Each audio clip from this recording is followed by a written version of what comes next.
Amis du jour, bonjour, c'est Jean-François du Web et la Tortue. Bienvenue dans ce 53e épisode des Actus de la semaine, le condensé de l'actu social média. Vous l'avez peut-être remarqué, la semaine dernière, il n'y a pas eu d'épisode. Il n'y avait encore une fois pas assez de news pour que j'en crée un épisode à part entière. Pour vous donner un ordre d'idée, je pense que l'épisode aurait duré environ 2 minutes sans compter l'intro et la conclusion, bien sûr, mais je ne les compte pas dans le temps global d'informations que je vous apporte. C'est pour cette raison que je n'ai pas sorti d'épisode, donc la semaine dernière. C'est parti. On commence bien entendu avec Twitter comme chaque semaine. Twitter serait en train de travailler sur un bouton permettant de télécharger les vidéos des personnes qui tweetent justement ce type de contenu. Vous auriez la possibilité en tant que créateur du contenu d'activer ou de désactiver la possibilité donc pour vos lecteurs de télécharger la vidéo. Actuellement, on ne sait pas par contre si cette fonctionnalité ne sera accessible qu'aux personnes ayant Twitter Blue. Et justement, donc en parlant de Twitter Blue, une info qui fait polémique qui est sortie hier, Elon Musk a pris la décision d'empêcher des personnes n'ayant pas Twitter Blue de lire plus de 600 tweets par jour. Alors pour être plus précis, c'est n'ayant pas Twitter Blue et n'ayant pas le badge de certification qui n'est accessible qu'en ayant Twitter Blue. Elon Musk a précisé que cela n'était que temporaire et que cette limitation serait retirée plus tard. On passe à LinkedIn qui a fait un petit peu le point sur son algorithme. De nouvelles informations ont été publiées et il y a de nouvelles choses à prendre en compte maintenant lorsque vous créez du contenu. La première chose, c'est qu'un état des lieux a été mis en place justement pour voir quelles étaient les problématiques liées à la manière de communiquer sur LinkedIn. Et je trouve que justement le retour qui est fait par les équipes est vraiment réaliste. En fait, ils estiment que depuis plusieurs années, qui coïncident à peu près avec l'arrivée du Covid, eh bien LinkedIn a cassé les frontières entre travail et vie privée et que parfois certaines personnes eh bien sortent un petit peu des marges. Faut pas oublier que LinkedIn c'est le réseau social entreprise par excellence. Il est le numéro 1 et actuellement seul. Il n'y a pas de concurrent réel. Viadeo étant mort depuis bien longtemps maintenant. Alors, Viadeo existe encore, qu'on soit clair, mais il a plus la visibilité qu'il avait, c'est quasiment un fantôme, un petit peu comme Dailymotion avec YouTube.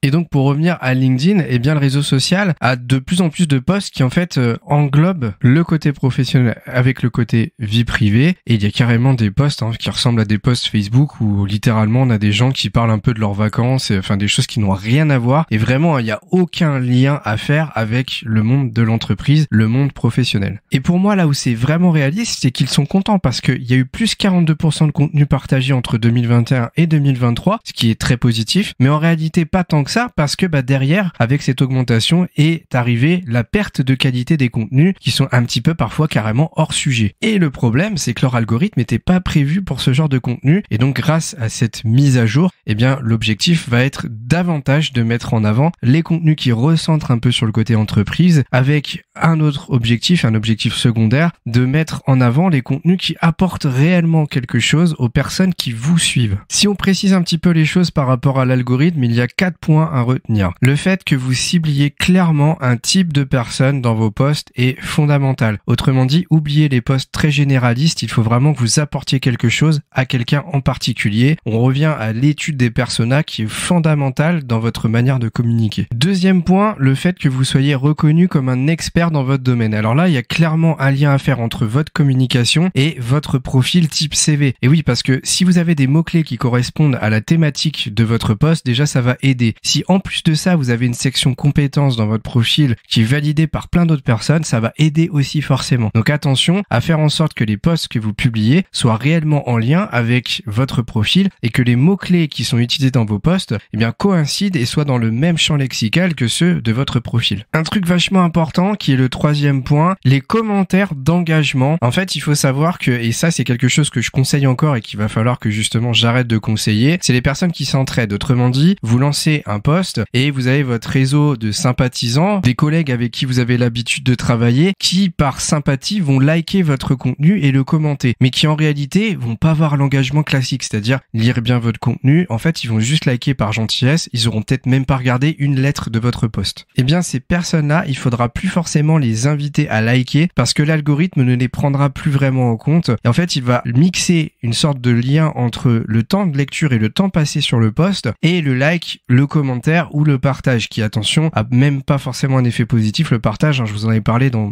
d'autres podcasts il y a longtemps. Le partage, c'est quelque chose de bien, mais en même temps, ça dilue le contenu. Donc l'idéal, c'est vraiment les likes et les commentaires. Et donc, si on a un mix de temps de lecture positif plus un like ou un commentaire et les 3 réunis, alors là c'est le top, et bien là votre post va forcément bien mieux fonctionner que les autres. On a un dernier point, le 4e, qui est que LinkedIn détecte et comprenne l'objectif de votre post. On parle de conversion, notoriété, trafic et ainsi de suite. Et donc grâce à l'algo, en tout cas plutôt si votre message est clair, et bien grâce à l'algo, s'il y a une détection de la thématique et de l'objectif qui se cache derrière votre post, et bien vous aurez des scores améliorés parce que comme votre objectif est clairement exprimé, et bien le post sera comment être orienté par l'algorithme et il aura plus de visibilité. Si on fait un point sur tout ça, moi je trouve que ça explique grandement pourquoi LinkedIn est leader et tout seul actuellement en tant que réseau social B2B, parce que tout ce que je lis là, tout ce que je vous explique depuis tout à l'heure, pour moi c'est ultra réaliste et vraiment il y a une analyse qui pour moi est faite dans les bonnes conditions avec, je pense, des équipes qui sont proches de leurs utilisateurs et ça se ressent clairement dans cette analyse. Bien sûr il y a des axes d'amélioration comme tous réseaux sociaux, mais pour moi de toutes les analyses que j'ai vues, tous réseaux sociaux confondus, eh bien c'est une des plus pertinentes que j'ai vues jusqu'à présent. On passe à Twitch, la plateforme de streaming, notamment connue pour les streamings de jeux vidéo. Je vous parlais il y a 2 semaines de Kick, un des concurrents qui frappait très fort sur la table, puisqu'ils avaient mis en place un système de reversement de 95% des revenus auprès de leurs streamers, de leur communauté de créateurs de contenu. Et bien Twitch a réagi en mettant en place un système qui allait permettre aux petits streamers, alors quand même il faut avoir 350 abonnements payants pour pouvoir bénéficier de ce nouveau forfait qui s'appelle Partner Plus, qui leur reversera non plus 50% des revenus, mais 70%. Il faut savoir que jusqu'à présent, en tout cas ça avait été retiré, mais il y a encore quelques mois, c'était seulement le top 100, on va dire, à peu près pour être large, des streamers qui avaient 70% des revenus. Ça avait été retiré, tout le monde était à 50-50, et pour répondre un petit peu à la stratégie de Kick, eh bien Twitch a mis en place ce système qui devrait arriver le 1er octobre, s'il n'y a pas de changement. Attention néanmoins,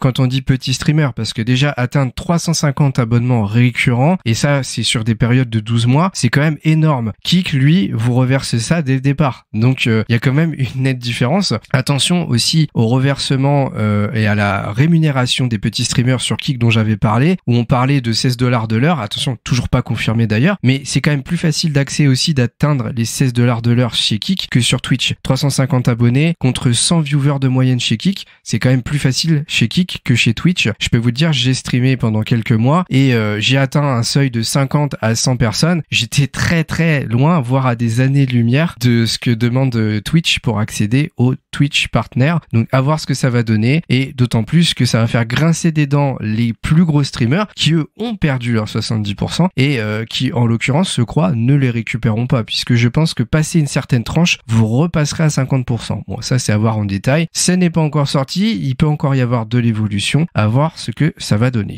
On passe très rapidement à 2 petites news concernant YouTube. YouTube, je vous en ai parlé déjà il y a quelques mois, est en train de mettre en place un système pour empêcher les personnes utilisant des bloqueurs de pub d'utiliser leur player. On a un peu plus de précision quant à leur système qui est radical. En fait, si vous utilisez un bloqueur de pub, vous ne pourrez plus regarder la vidéo et vous serez invité à souscrire à un abonnement YouTube Premium pour lever cette limitation. Bon, c'est logique, vous payez, vous n'avez plus de pub. Sans quoi, voilà, si votre bloqueur de pub reste actif et que vous n'avez pas cet abonnement Premium, il faudra le désactiver pour pouvoir regarder des vidéos. Une mise à jour qui devrait arriver bientôt, la possibilité de répondre à des commentaires sous forme de vidéo, exactement comme sur TikTok. Je sais pas si vous avez déjà vu ou si vous utilisez TikTok, mais dans votre fil d'actualité, eh bien, vous pouvez remarquer des fois des vidéos TikTok avec une petite bulle de commentaires qui apparaît en haut à gauche très souvent, et la personne justement répond à ce commentaire via sa vidéo. Eh bien, encore une fois, je pense pour copier TikTok, eh bien, YouTube a mis en place ce système. Alors attention, il n'est pas encore mis en ligne, c'est en test, à voir quand est-ce que ça arrivera. On va parler de TikTok, tiens justement, qui lance un nouveau programme pour rémunérer leurs créateurs, le Creative Challenge. Pour pouvoir y participer, vous devez avoir 18 ans ou plus et 50 000 abonnés au moins. Et comme son nom l'indique, le but est de réaliser des challenges qui vont vous être proposés par TikTok. Concernant le paiement, eh bien cela dépendra de la performance de la vidéo. Alors j'avoue que je rigole un peu parce qu'il n'y a aucune notion de chiffre. On est absolument incapable de vous dire aujourd'hui si pour tant de vues vous aurez tant de dollars. Il n'y a aucune d'infos sur le sujet, simplement que il est possible que vous ne gagnez quasiment rien. Tout va dépendre de ça. Il est aussi précisé que bien sûr, si vous avez énormément d'abonnés, eh bien vous avez certainement des relations directement avec les équipes de TikTok et que vous serez en mesure de négocier vos prix comme des influenceurs à grande échelle. Mais en tout cas, si vous êtes pile poil dans les critères, c'est-à-dire un peu au-dessus des 50 000 et que vous avez plus de 18 ans, vous serez clairement pas en mesure de négocier. Tout va dépendre des performances de votre challenge. Toujours dans le but de monétiser davantage vos contenus, TikTok est en train de lancer le système réservé aux abonnés. Pour être plus précis, actuellement, le moyen récurrent de monétiser vos contenus, c'est de faire des lives et d'avoir des subs, comme sur Twitch par exemple. Mais comme les subs sont un petit peu timides sur la plateforme, pour motiver davantage les personnes justement à vous suivre et à prendre un abonnement payant, eh bien vous allez pouvoir créer des vidéos, mais qui ne seront réservées qu'aux personnes ayant souscrit à vos lives justement. Ça reprend un peu un mix entre le principe de YouTube et Twitch, puisque en fait on peut donner accès à du contenu supplémentaire, comme sur Twitch on a des emojis, des choses comme ça, et sur YouTube on a rejoindre, le bouton où on va payer un abonnement tous les mois pour avoir accès à du contenu supplémentaire. Et bien TikTok est en train de mettre un petit peu des choses comme celle-ci en place. Et enfin pour terminer, eh bien TikTok a annoncé la fin de TikTok Now. Pour rappel, c'est la fonctionnalité qui clonait BeReal, le réseau social instantané qui vous permettait de publier du contenu vidéo et de obliger les personnes à vous répondre sous 2 minutes pour voir le contenu. Eh bien TikTok Now avait été lancé, je crois, il y a à peine un an. Si je dis pas de bêtises, j'ai pas les dates sous les yeux, mais c'est déjà fini. Je pense qu'il y avait pas assez d'utilisateurs qui allaient sur TikTok Now pour que ça continue. Un petit aveu d'échec, mais bon, il y a eu tellement de points positifs et d'avancées côté TikTok sur la création de contenu qu'on peut pas non plus lui en vouloir. Et je pense que c'est bien de réagir tout de suite. S'il voit que ça marche pas, il passe à autre chose et puis voilà. On passe au groupe Meta avec notamment le concurrent de Twitter, Barcelona, qui devrait sortir courant juillet. On n'a pas plus d'informations que cela pour le moment, mais des rumeurs courent comme quoi, eh bien la sortie serait imminente. Meta qui va également sortir un abonnement créateur qui ressemble exactement au système rejoindre de YouTube, qui permet d'accéder à du contenu supplémentaire si vous prenez un abonnement payant. Ce sera exactement le même principe côté Meta. Vous allez souscrire un abonnement dont on ne connaît pas encore les montants et vous aurez ainsi accès à du contenu exclusif créé par vos créateurs de contenu préférés. Et enfin, Meta a présenté la VoiceBox, une intelligence artificielle pour la parole de nouvelle génération. Elle est capable d'effectuer une reprise vocale de votre voix, de la modifier, de l'améliorer et de la traduire dans 6 langues différentes. Cet outil est en cours de création. On ne sait pas pour le moment quand est-ce qu'il devrait sortir. J'espère pouvoir vous en dire davantage prochainement. Et enfin, côté Instagram, on a quelques fonctionnalités qui sont dans les tuyaux. On pourra bientôt ajouter des sondages en commentaire, activer un mode silencieux qui permet de désactiver des notifications pendant un certain temps et la possibilité de bloquer certaines images explicites. Attention, toutes ces fonctionnalités, je le répète, sont en test. On ne sait pas quand est-ce qu'elles vont sortir. Et voilà pour cet épisode qui se termine. J'espère que ça vous a plu. Merci de votre écoute. Comme d'habitude, si vous voulez échanger avec moi sur le podcast, commentez la vidéo qui se trouve sur YouTube. Et si possible, à partir de la plateforme d'écoute sur laquelle vous nous écoutez, n'hésitez pas à mettre 5 étoiles. Et je vous dis à très vite pour un nouveau podcast du Web et la Tortue.